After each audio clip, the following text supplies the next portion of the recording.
I was just remembering and reminiscing about 30 years ago, the Fog Bowl, when the Eagles came to town to take on the Bears in the playoffs, and you couldn't even see the game because of the fog. Do you remember watching that game as a young Adam Rank?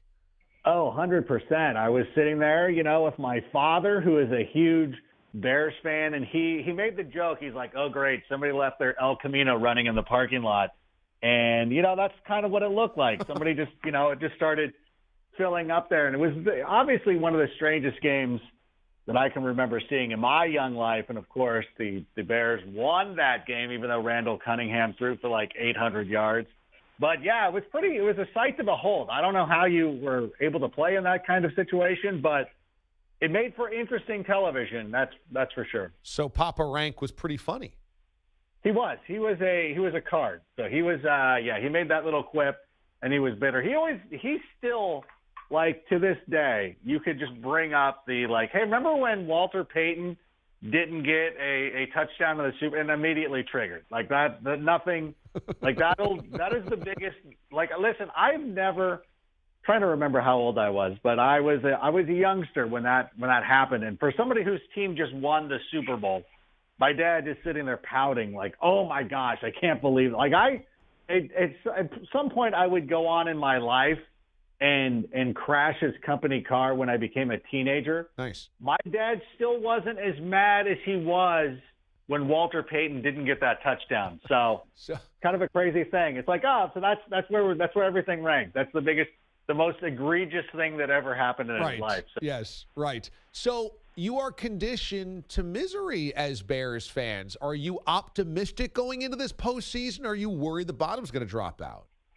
Little column A, little column B. That's what we've gone on to do. As again, I don't mean to keep giving my dad all. I don't mean to put my dad over on this interview, but he was the one. It's his theory that somebody, the football gods, had asked a Chicago Bears fan, would you rather have multiple Super Bowl titles or the greatest team in NFL history? And that person chose greatest team in NFL history, which of course the '85 Bears were. So it's been a life of ups and downs ever since that time, because of course you talk about that '88 playoff team. The team was 12-4, 14-2, like a good team, and ended up losing to the Redskins. And then things never were quite the same after that postseason, and it's been up and down. Obviously, you had the era, the Mike Brown era. I don't know why I always default to Mike Brown as my go-to. Like that, Brian Urlacher, Lance Briggs, Devin Hester, and Mike Brown is always the guy who I always go to. But you have that era, that strong defense, and of course it was befouled because, Rex Grossman couldn't handle the simplest of tasks, like, taking a snap from center in the Super Bowl. Like you were the team that lost to Peyton Manning in the Super Bowl. Like that's how bad it was. Like, really, with that defense, you're going to lose. You're the one who's finally going to let Peyton Manning win a big game for the first time ever. But whatever, we're over that now. This is a new era, and I think with Matt Nagy in there and what he has instilled in this team,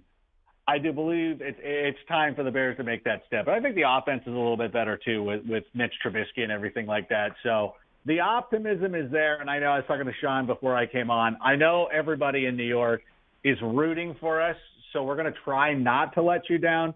But again, at the same time, a life as a Bears fan, I know what it's like. I know what could be around that corner. Adam Rank, NFL Network, joins us here on the show. I got to tell you, I think you guys submarined yourself by beating the Vikings. Wouldn't you rather be playing the Vikings this weekend and Kirk Cousins and maul them instead of having Nick Foles come in? First of all, scared money don't make money. And you can't – I mean, yes, of course, I would rather be playing the Bengals this week. Like, listen, of course, yes, I would like to play the worst team that is out there. And, of course, if it was the fraudulent Vikings, of course, of course. But they needed to win more games. They needed to do their job. But at the same time, that's what I like about this Bears team, and I like about what Matt Nagy has done for this squad is that putting that winner's mentality into them. If you look at it so far, and I don't want to start putting a postmortem on this season until it's absolutely necessary, but you look at it like, first of all, you eliminated Aaron Rodgers because you won the division by beating the Packers. That's amazing. You beat the Rams when you needed to beat them. You You then go out, and the Vikings, you know what? We ended their season as well, and that's exactly what you want to do. You want to be knocking off these people, and it's just, it's just rungs in a ladder, getting to that ultimate goal, which is the Super Bowl. And, of course, you know as well as anybody that I'm a huge wrestling fan, and I'm going to borrow a mantra of Ric Flair, and that is, to be the man, you got to beat the man. And, of course, the Eagles are the defending champions. And you know what? If you want to really announce yourself as contenders and announce yourself as a serious franchise that needs to be reckoned with, not only this season but in the future, go out and beat the champions. Go out and beat this era's version of Joe Montana and Nick Foles, apparently. So let me ask you about the AFC side of things, because I heard you say on with Scotty Farrell that you think that the Patriots are going to be hosting the AFC Championship game. So you are guaranteeing that the Chiefs lose their first playoff game, huh? First of all, don't get up. I see the underhanded shade because you're throwing me under the bus, and I went on Scotty's show. And I'm sorry, I didn't know that I didn't know that I couldn't be friends with both of you. Apparently, that's a huge egregiousness. It's like divorced parents. You're like, no, I wasn't over at her house for Thanksgiving. Whatever. I did say that though, and it's the thing about the Chiefs, and this is the difference between the Chiefs and the Bears. And I know I said this on Instagram, and all these Chiefs fans got all in my business because Pat Mahomes is talking about like, hey, this is a new era. This is completely different. I'm like, bro, you lost all your primetime games. And then everybody's like, oh, we beat the Broncos. And you're like, you know what? You're right. Golf clap to you. Congratulations. You beat the Broncos in primetime. But you know what? Every time you played in a major game, be it the Rams or the Patriots or the Chargers, you went out and lost. And that is the one constant through all of this. And the reason that the Chiefs have struggled mightily in the playoffs and in big games is because of that coaching staff led by Andy Reid. You saw it last year. You knew that even though they were up by double digits on the Tennessee Titans with Mike Mularkey running the show, which doesn't have an offense that should be able to produce double digits, you still found a way to lose it, even though they want to go out and they want to talk a big game. I don't care who walks into Kansas City next week. They are going to knock off the Chiefs. And here we are again. The Patriots are going to have that home field advantage in the AFC Championship game, and I hope you're all proud of yourself. And I know, and at least it'll give you another 6 weeks of material about talking about how terrible the AFC East is, which is, I know, what you're trying to get at. Well, it is. The AFC East is terrible, is it not?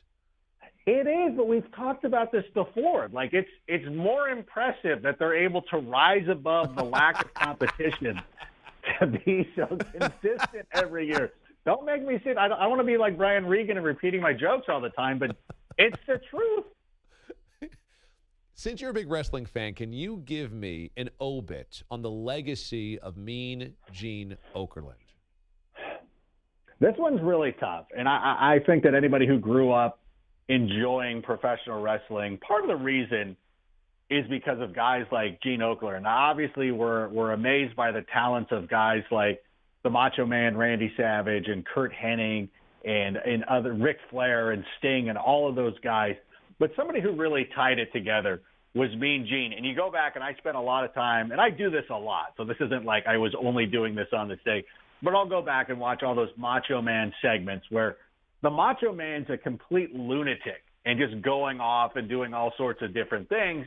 And Mean Gene's just steadfast, like won't break character, and is such a professional. And I equated it to, like, could you imagine Jimmy Fallon trying to do something like that? Like that guy, like he never did a Saturday Night Live sketch without breaking. And I can't even imagine, like, the Macho Man, as my friend Brandon Stroud said, like the Macho Man would say one word and Jimmy Fallon would be on the floor. So it's an underrated skill to be able to hold your stuff together and really push through that when the Macho Man's acting crazy. And similarly, you know, as I got older and I was a teenager and Hulk Hogan became a bad guy and joined the NWO, Mean Gene was in the ring interviewing him, speaking for the fans of, like, what are you doing? Like, you could kind of feel it. Like, it was a great drama. So, you know, you think of somebody – I know that professional wrestlers oftentimes don't get credit for being the performers or the actors or the thespians that they were, but Mean Gene certainly was. And I think that in any walk of life that he would have chosen to be in or any form of entertainment,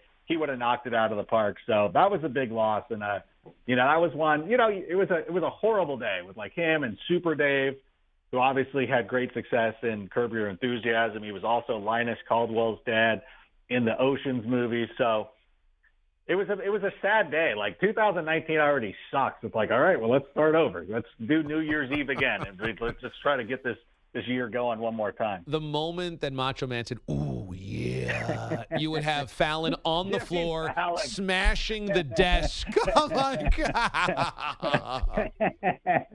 Exactly. Stop. You're killing me. Yeah, exactly. Adam Rank joins us from NFL Network at NFL.com. Follow him on Twitter at Adam Rank and Instagram as well. Rank, best of luck to your Bears this weekend. I wish you the best. I hope no misery for you. We need it. And by the way, if I can, I know I said this on Scotty's show. This will probably be terrible, but I'm telling you, if the Bears win this game, it's done. They're going to the Super Bowl. I'll call my shot on your show too. Okay. Listen, this is the one game I'm worried about. Otherwise, the Cowboys, give it up. Get the Rams, be you serious? This is the game. Got it. This is the NFC Championship game. Got it. So not worried about going to the Superdome and playing the Saints. Not even a little bit. Got it. Okay. All right. Well, we'll have you on next week then to discuss. I can't wait.